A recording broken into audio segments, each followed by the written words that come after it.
আমার চ্যানেলে তোমাদের সবাইকে স্বাগত জানিয়ে আজ দুপুর থেকে ব্লগটা শুরু করছি। আশা করছি তোমরা সবাই ভালো আছো আর আমিও ভালো আছি। আর দেখো আজকে অনেকদিন পর শাড়ি পরে তোমাদের সামনে আসলাম। তার কারণ হলো আমাদের সামনের বাড়ি হচ্ছে বিয়ে ভাইয়ের, মানে আমাদের দেওর হবে সম্পর্কে। তো তার বিয়ে হয়ে গেছে, আজকে বউ ভাত। তো বউ ভাতের দুপুরে আজকের ব্লগটা শুরু করলাম। বিয়ের দিন না যেতে পারিনি, আমার শরীরটা একটু অসুস্থ হয়ে গেছিলো, মানে কি বলতো একটু পেটে ব্যথা করছিল, তো সেই কারণে আর যেতে পারিনি। আর আমি না গেলে অর্পণও যাবে না, আর অর্পণ না গেলে আমিও যাবো না, এরকম আর কি ব্যাপার। তো আমি যেহেতু যেতে পারলাম না, অর্পণও গেল না, তো যাওয়া হলো না। একবারে আমি রিসেপশানে যাব বলেছি, যে রিসেপশানে খুব তাড়াতাড়ি যাব, কারণ সামনের বাড়ি কাকু কাকিমা সবাই এসে বারবার করে বলছে বৌমা ফাঁকি দিলে তুমি। কিন্তু আমি বললাম কাকু আমার কিছু করেনি, আজকে সকাল থেকেই নেমন্তন্ন রয়েছে কিন্তু যাওয়া হয় না। আমি বলেছি আজকে দুপুরবেলা আমি অবশ্যই যাব। তো সেই জন্য আর কি স্নান টান করে রেডি হয়ে নিলাম। সকাল থেকে অনেক কাজকর্ম করলাম, একটু খাটাখাটনি হয়ে গেছে বটে, কিন্তু কি বলতো একটু মনে আনন্দও রয়েছে যে না আজকে বিয়ে বাড়িতে যাবোই যাবো, এরকম আর কি সকাল থেকেই ভেবে রেখেছি। তো সেই ভেবে সেরকম বুঝে আর কি রেডি হচ্ছি। ওই জন্য একটু তাড়াতাড়ি স্নান টান করে তাড়াতাড়ি একটু শাড়িও পরে নিলাম। শাড়ি টাড়ি পরে এই যে মোটামুটি রেডি হয়ে গেছি। এখন অপেক্ষা হচ্ছে সামনের বাড়ির বোন, যে বোনের বিয়ে কিছুদিন আগে দেখালাম, ওই বোন যখন ফোন করবে তখন আমি বাড়ি থেকে বেরোবো। কি বলো তো, আমার বিয়ে হয়েছে 3 বছর সেটা ঠিক আছে, অর্পণ একটু আগে বললো তুই তো পাড়ার কাউকে চিনিস না। আমি বলছি হ্যাঁ আমি কারোকে চিনি না বলেই আমাকে বেরোতে হবে, যেহেতু কোথাও যাওয়া হয় না আমার, একমাত্র বাড়ি থেকে আবার স্টেশন এই আর কি, আর বাজার হলে বাজার, তাও সেটা অর্পণের সাথে। তো যেহেতু কোথাও যাওয়া হয় না, কারোকে চেনাই নেই, বলছে তুই তো বোর হবি গিয়ে।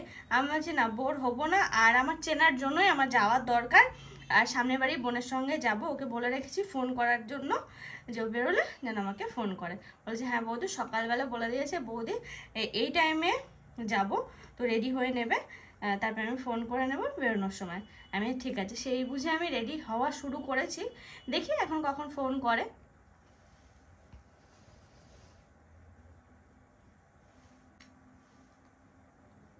আর মা গেল এখন একটু কৃষ্ণনগর, বাবা এখনো বাজার থেকে আসেনি, অর্পণ রয়েছে, ও বাজার থেকে চলে এসেছে। ও দেখো বলতে বলতে ফোন করলো। হ্যালো, রেডি হয়েছ? আচ্ছা আচ্ছা, আমি মোটামুটি রেডি, তুমি বেরোলে আমাকে ফোন করে নিও। হ্যাঁ হুম, আমি রেডি হয়ে গেছি প্রায়। হুম ঠিক আছে।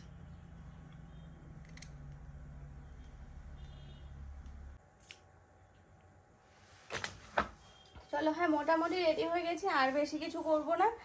কানের টানের গলায় টলায় যা আছে এইভাবেই যাব।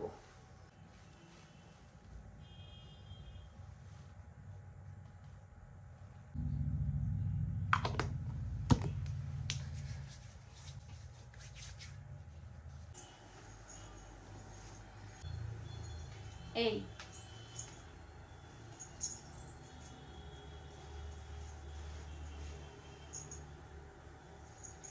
এই ব্লাউজ গুলো না সেই 2 বছর আগে পরা, আর এই দেখো আজকে পরছি। এই শাড়িটাও সেই 2 বছর আগে পরা, আর এই আজকে পরছি।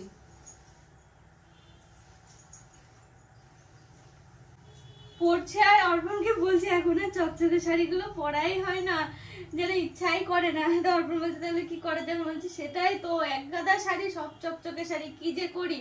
দেখো তো এখন কি টাইপের শাড়ি পরি, ম্যাটে শাড়ি পরা ধরেছি। তো আবার কি বলতো কিছুদিন পর হয়তো মাইন্ড চেঞ্জ হয়ে যাবে, মাঝে মাঝে ওরকম হয় না, কোনো সময় এটা পছন্দ হচ্ছে তো কোনো সময় ওটা পছন্দ হচ্ছে, ঠিক সেরকম ব্যাপার আর কি হচ্ছে।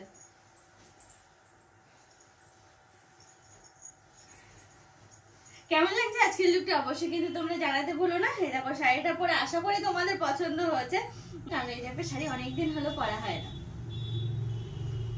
প্রথমবার বিয়ের প্রথম বছর পূজাতে অনেকগুলো শাড়ি নেওয়া হচ্ছিল, তার মধ্যে এটাও মনে হয় পূজাতে কিংবা পয়লা বৈশাখে নেওয়া হচ্ছে, সেটার খেয়াল নেই গো, একদমই খেয়াল নেই। দেখেছো সামনের বাড়ি বিয়ে, তাতেও লেট, এসে দেখছি ভাত কাপড় অনুষ্ঠান প্রায় কমপ্লিট, সবাই এখানেই আছে। তবে এখানে এই ছোট্ট ছোট্ট মুহূর্তগুলো তোমাদের সঙ্গে শেয়ার করলাম, আমিও নিজের চোখে দেখলাম, বেশ ভালোই লাগে এই সমস্ত মুহূর্তগুলো দেখতে।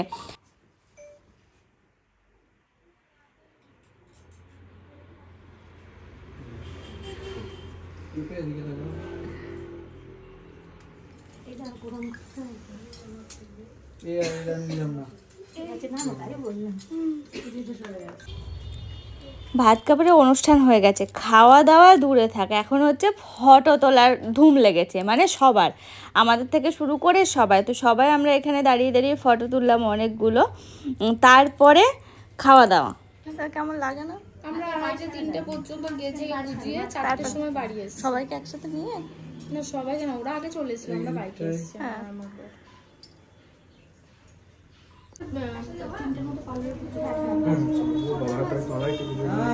খাওয়া স্টার্ট করো একটা।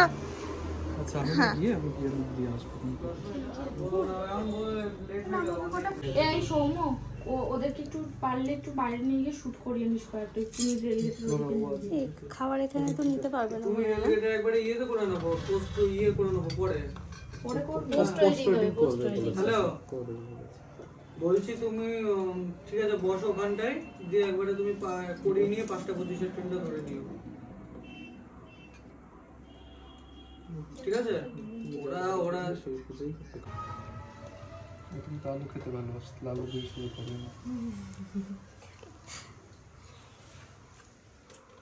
আলু ভাজাও তো ছিল, তরকারির আলুটাই তোকে দিতে হবে। সঞ্জু আর সুস্মিতা কি কিউট জুটি না, কি ভালো লাগছে দেখতে। তো যাই হোক, ওদের এখন খাওয়া দাওয়ার পর্ব চলছে, এরপরে আসবে আমাদের খাওয়া দাওয়া, মানে দুপুরে খাওয়া দাওয়া আমরা একটু পরেই সারবো। রাত্রে কি পরবে? লেহেঙ্গা পরবে? শাড়ি? বৌভাতের শাড়িটা? ও হ্যাঁ, তাই তো। হ্যাঁ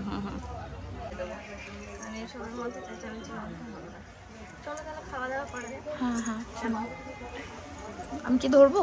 এটা আমি কি করবো? আচ্ছা আমি এলাম, হ্যাঁ এসে দাঁড়ালাম, দাঁড়িয়ে ভাবছি এটা তো খোলা আছে, যাই না একটু। চল আর খেয়ে নি, ওরা খেয়ে নি, তুই আর খেয়ে নি। এসো, তুই আমাকে খাইয়ে দিবি।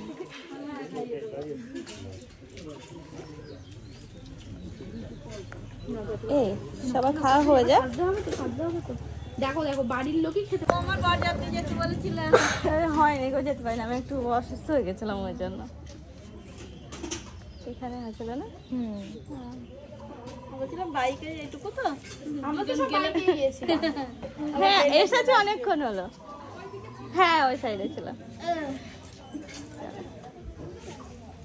বাইকে যাওয়ার কথা ছিল। আমি পুরো রেডি, ফুল টুল মানে চুলে ফুল দেবো, ফুল টুল নিয়েও আমি রেডি, যাওয়া হলো না।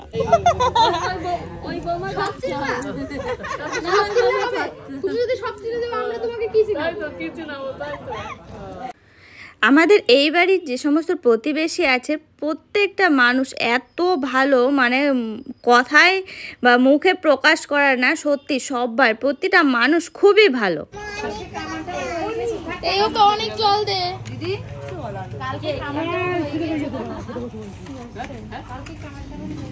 আমার পাপ্পু আসবে পরে তখন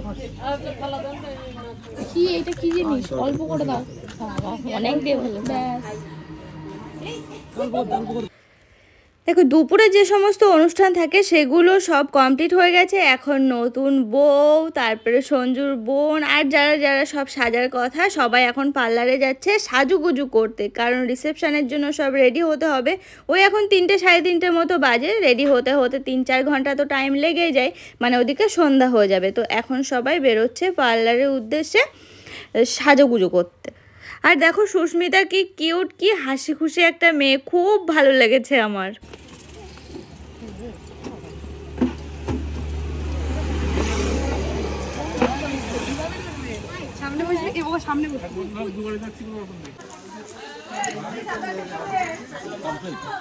কমপ্লিট আগুন দেবো বলে বসে রয়েছি। না না কিছু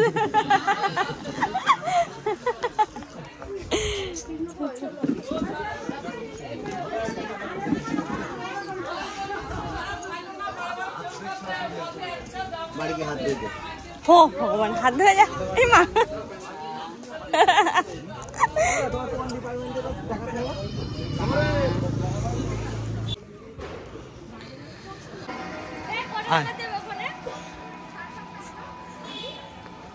অত তাড়াতাড়ি কি করবি?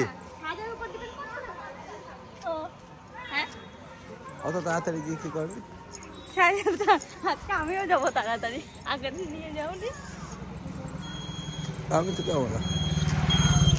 বাবা এসছে? আমি কিছুই জানি না, ওরা ভাবে আমি সব খবর আমি দিচ্ছি। হ্যাঁ কিসের? এই ওই সব ব্যাপারে, এইসব এদের ওরা কি করে না করে। হ্যাঁ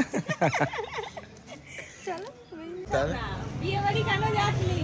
মানে তোর দোস্ত তুই যাসনি সেটা হচ্ছে বলে দিয়েছি আমি, তাই। তোর বাবা যাবে না?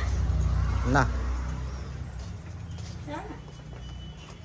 খুকি এ যাবা না? চলো নিতে আসলাম তো। কই খুবই দাদা খাওয়া হয়ে গেছে। দুপুরবেলা খাওয়া দাওয়া সেরে চলে এসেছি। দেখালে আমি অর্পণ গেছিল পরে, আমি রিমি মানে সামনের বাড়ির বোন আমরা সবাই একসাথে খেয়ে নিয়েছিলাম আগে। অর্পণের কাছে ফোন করলাম, অর্পণ বললো তুমি খেয়ে নাও, আমি একটু পরে যাচ্ছি, কারণ ও একটা কাজ করছিল, কাজটা সেরে তারপরে গেল।